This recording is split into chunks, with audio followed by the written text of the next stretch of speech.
আমার ছেলের জীবন ধ্বংস করে দিচ্ছে, জবরদস্তি করছে আমার উপর, সেন ছিল না তো। আমার গোপনাঙ্গ যখন হাত দিয়ে চাপ দিয়ে ধরতে পোস্ট দিবে তখন আমার ঘুম ভেঙে গেছে। সোনার দেয় ওই জায়গা বলে আমার নুনু কেটে হালাইছে। গভীর রাত 2টা, চারিদিকে শ্মশান নীরবতা। বাড়ির সবাই যখন গভীর ঘুমে আচ্ছন্ন, তখন স্ত্রীর সাথে মিলামেশা করতে চান ইমান আলী। স্ত্রী না দেওয়ার কারণে ইমান আলী জোরজবস্তি করে। স্ত্রীর সারা শব্দ না পাওয়ায় ইমান আলী একসময় গভীরভাবে ঘুমিয়ে পড়ে। ইমান আলী হয়তো ভাবতেও পারেনি যেই ভালোবাসার টানে খালাতো বোনকে বিয়ে করেছিল সেই খালাতো বোনই এখন ঘুমের ঘরে এক হাত দিয়ে তার পুরুষাঙ্গ ধরে আর এক হাত দিয়ে চাকু দিয়ে কেটে ফেলায় রুকসানা। তো লুঙ্গি পরবো না, আমি প্যান্ট পরে ঘুমাবো, আমার উপর করে লুঙ্গি পরাইছি। এইগুলো দিয়ে যখন আমার গোপনাঙ্গ যখন হাত দিয়ে চাপ দিয়ে ধরতে পোস্ট দিবে তখন আমার ঘুম ভেঙে গেছে। কেবল ঘুমাতে আসছি লাভ দিয়েছি, ওকে মানে ঠেকাইতে পোস্ট দিয়ে দিচ্ছি। তারপরে আবার যখন আরেকটা পোস্ট দিতে আসছে তখন আমি আবার হাতকে ঠেকাইছি, ঠেকাইতে গেলে আমার বাম হাতের ভিতর ছুরি। জানা যায় 6 বছর আগে আপন খালাতো বোনকে বিয়ে করেছিলেন ভালোবেসে ইমান আলী। বিয়ের পর থেকেই বাবার বাড়িতে থাকতেন রুকসানা। শুরুতে ঠিক থাকলেও 3 বছর পর তাদের ভিতরে সংসারে ঝগড়া জঞ্জাল লেগেই থাকতো। গত 19শে ফেব্রুয়ারি 10 দিনের ছুটি নিয়ে ইমান আলী বাড়িতে আসেন। ছুটিতে বাড়িতে আসার পর রুকসানা ডেকে নেন তার বাপের বাড়িতে। শ্বশুর বাড়িতে গিয়ে রাতের খাবার খেয়ে ঘুমিয়ে পড়েন ইমান আলী। ঘুমিয়ে পড়ার পর হঠাৎ রাত 2টার সময় ঘুমন্ত স্বামীর পুরুষাঙ্গ কেটে নেন রুকসানা। আমার ছেলেরে রুকসানা ফোন দিছে সন্ধ্যার পরে, তুমি আমাদের বাসায় আসো। কিসের জন্য? তোমার ছেলে অসুস্থ, তুমি বাসায় আসো। তখন বাসায় গেছে, বাসায় যাওয়ার পরে দেখে ছেলে সুস্থ, ছেলে খেলা করতেছে। ওরে যে মিথ্যা কথা বলে যে ডাইকে নিছে বাসায়, সেটাও বুঝতে পারছিল না। তারপরে শেষে খাওয়া দাওয়ার পরে ঘুম আসছে।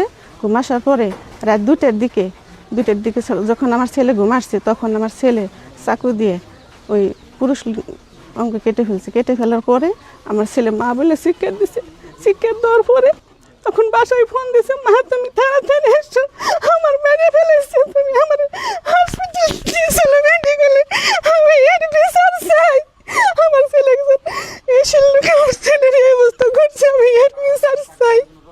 আমার ছেলের জীবন ধ্বংস করে দিচ্ছে। আমার ছেলের জীবন কি করতে পারবে কি না পারবে আমি জানি না, আমি এর বিচার। দুজনে ঘরে শুয়ে রয়েছে, এখন কেমা এই ঘটনা আমরা শুয়েছি এক রুমে, ওরা দরজা আটকা শুয়ে রয়েছে। আমরা তো এই ঘটনা আমরা কিছু জানি না।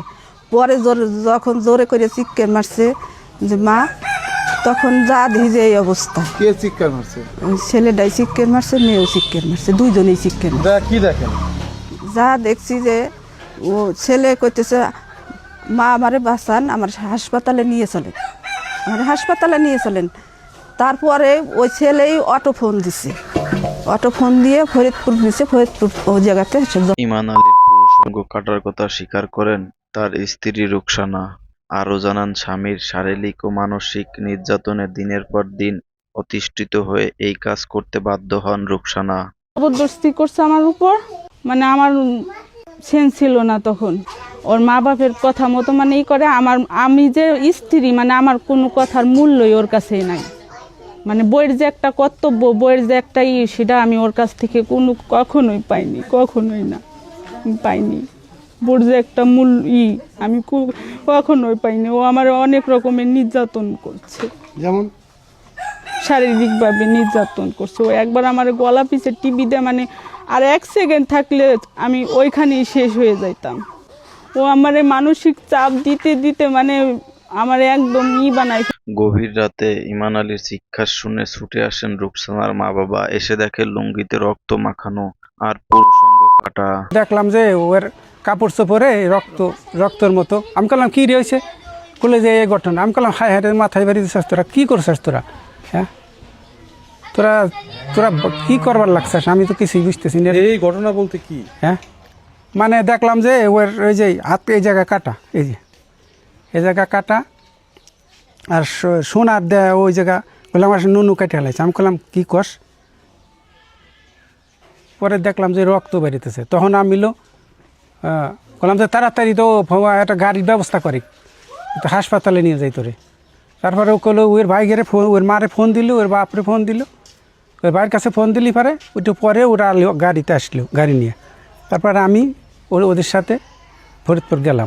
এখন স্ত্রী দি ওই আমার যে মেয়ে বাস্তি ওই আর মোটামুটি কথা দুজনে বলা কওয়া লাগিয়ে এই প্রসঙ্গ কাটছে। এই তো দেখি মানে দ্বন্দ্ব লাগছে দুজন। ইমান মোল্লা রাজবাড়ী সদরের সুলতানপুর ইউনিয়নের দক্ষিণ দিয়া গ্রামের বাসিন্দা। আর রুকসানা একই ইউনিয়নের পাঁচশালখাটি গ্রামের নুর ইসলাম শেখের মেয়ে।